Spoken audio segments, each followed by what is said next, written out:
Tinawag si Mateo. Pag-alis ni Jesus doon, nakita niya si Mateo na nakaupo sa tanggapan ng buwis. Sinabi ni Jesus sa kanya, "Sumunod ka sa akin." Tumayo nga si Mateo at sumunod sa kanya.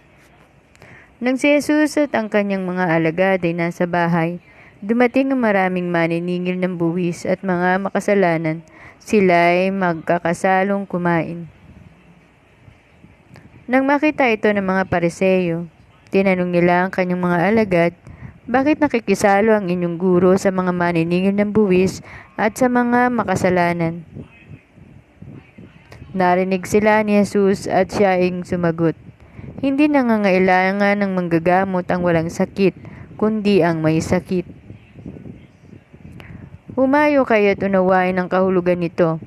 Habag ang nais ko at hindi handog, sapagkat naparito ako upang tawagin ang mga makasalanan, hindi ang mga matuwid."